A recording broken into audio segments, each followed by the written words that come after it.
Hey guys, and I'm back with another recent viewing episode, and this is for a movie that I watched a couple of days ago, and I don't know why it took a couple of days to sit down and do this, but anyway, it was this little movie that was called Dope, and I have been looking forward to watching this since it came out, and it showed up in my store, and I was looking at it, and I was thinking, gosh, this looks really interesting. Um, and while the movie was a little different than what I thought it was also a little bit about uh, what what the cover and stuff gave me the impression it was about.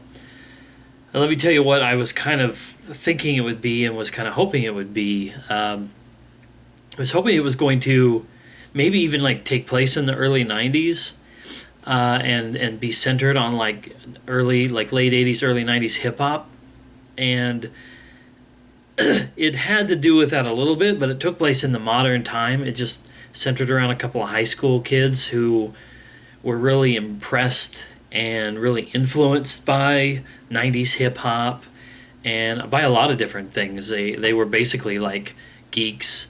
They were into technology. They were into, like science and smart stuff, which most days and for I guess a couple of decades now, if you're into that kind of stuff, then you're also usually into comic books, um, video games, and stuff along those lines. So these were basically kind of geeky, nerdy kids who were also heavily influenced by '90s hip hop. But it was funny because these kids had their own band, and their band was a little bit more of a punk band.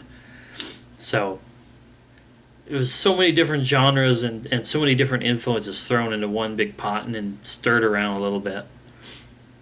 But the movie centered on, like I said, these three high school kids. Malcolm was played by a guy named Shamik Moore, if I remember right.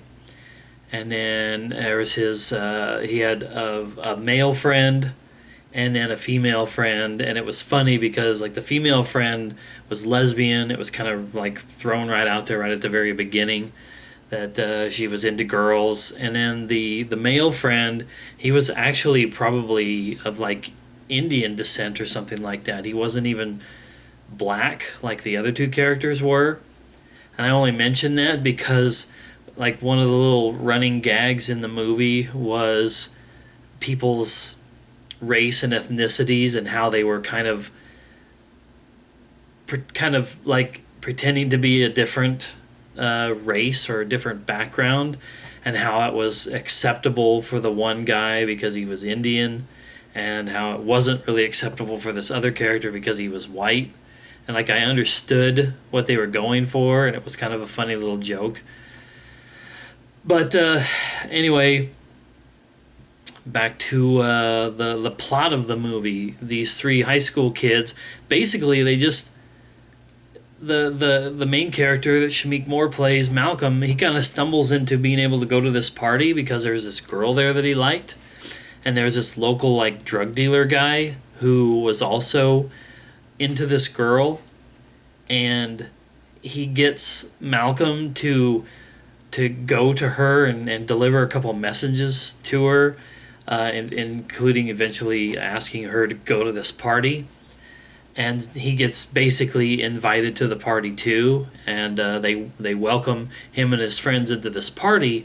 Well, at this party, there was supposed to be like a little bit of a drug deal going down, and then it seemed like maybe some rival gang guys came in, and then the police swatted into the place, and in a moment, the drug dealer friend, I can't remember his name in the movie, but he was played by the rapper known as ASAP Rocky.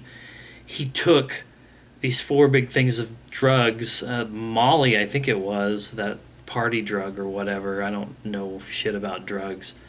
And he stuffed them and a gun into Malcolm's backpack because he brought his backpack with him for some reason. And he didn't realize it. He gets his backpack. He gets shooed out the door before everything totally goes to shit. And the drug dealer guy goes to jail. And Malcolm gets contacted the next day by somebody who he thought had something to do with Malcolm. And he was told, hey, you got my stuff. And that's when Malcolm discovers that this crap is in his backpack. And he's got to deliver this stuff to somebody. Well, the first person that calls him tells him, that's my stuff. Meet me after school. I'll be in this car. Right as he's getting ready to take these drugs to this guy in his car, he gets a call from the drug dealer guy in jail, who tells him, no, that's not anybody that has anything to do with me. Run. Turn around and run right now. And then the movie just sort of it sort of fell into this crazy string of events like most movies would do. It kind of reminded me of Friday a little bit. Reminded me of a lot of other movies that I've watched where people just, it's like how much bad shit can happen to them all in succession, one thing after another. In this case, I thought the point was he was supposed to take these drugs to this guy. And so he takes the drugs to this guy, and this guy basically tells him, no, you have the wrong person. You wouldn't want to be doing this. You wouldn't want to be coming here. And I thought he told him basically just, you need to take this to me when I'm not here in my legitimate job. But in the end, he and his friends end up using their smarts and their intelligence and the internet and bitcoins and all this weird stuff to sell all these drugs off. And they do it in such a way that it doesn't trace back to any of them. It traces back to the guy that they were supposed to deliver the drugs to. And it kind of like screws that guy in the end. And really all that Malcolm asks for is that the guy sign off, like give him a good recommendation to be able to go to Harvard, because he didn't want to. He's a really smart kid, and he didn't want to just graduate high school and then go to the local community college. He wanted to go to Harvard, and everybody, like his guidance counselor type people, and everybody just told him, are you kidding? Look at you. You're not going to be going to someplace like Harvard no matter how smart you are. So I guess that's what I got from it in the end, was that he did all this stuff to force this guy who's a reputable businessman to give him a recommendation so that he could maybe go to Harvard. So my thoughts on the movie, I really liked it. Even though it was so different than what I thought it was going to be. I really enjoyed it. I enjoyed the adventure. I enjoyed the characters. Even though I got a little lost in the plot there in the middle of it and why they were doing what they were doing. Excuse me. Well, I think it was really weird how, like, these kids live in 2015 and they listen to, like, 90s rap music, but they're doing a punk band. And I don't know, it was just like, it was bizarre and strange in a lot of ways, but it was a really satisfying adventure. The journey was fun, and I really enjoyed everything, and I enjoyed the main characters a lot. So it's now definitely a movie that's going to be on my want list to pick up at some point.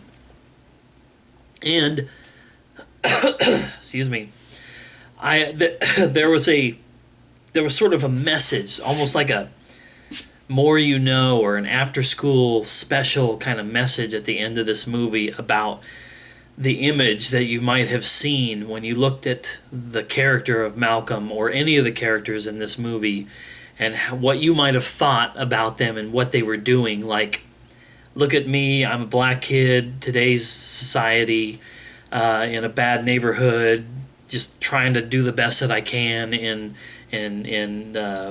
my school and all this and that. Would you have looked at me and thought of me as a kid who would be dealing drugs, or would you have looked at me as being a geeky kid who wants to go to Harvard? Because in the movie, it kind of starts off saying, hey, this kid wants to go to Harvard, but he ends up in all the trappings of what you might think his world or his situation would be, dealing with the drugs, yet he uses his smarts to take advantage of it. And then he says at the end, which one of those two people was I really? I'm really sorry about the coughing. And I just thought that was really, really clever. It was like a clever way to call people out and say, think about these kinds of things before you jump to the wrong conclusions. I don't know. I guess a person would probably have to see the movie to kind of understand what it is I'm saying. I'm not the best at explaining that, but I did absorb that from it. When it came along, I was like, that was really interesting. It reminded me of some sort of a story that I've read over the years, and also something that I think that was in a movie where they described this whole scenario, made people close their eyes and listen to what the person was saying and picture in your mind. And then they would say something like, now imagine that person was black, or now imagine that person was white, because they figured that you were gonna think in this scenario of one or the other. So anyway, like I said, watch the movie if you want to get a better grasp of what it is that I'm trying to say. I think it's really worth seeing.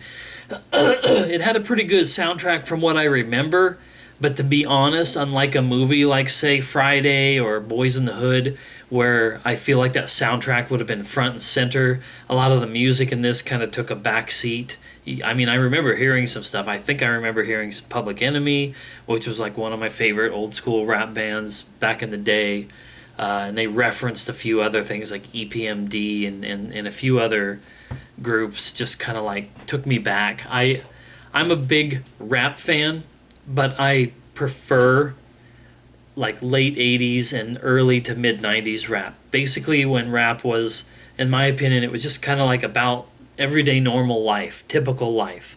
Whether life was bad or whether life was lighthearted, or whether it was just, just normal stuff that rap groups would rap about.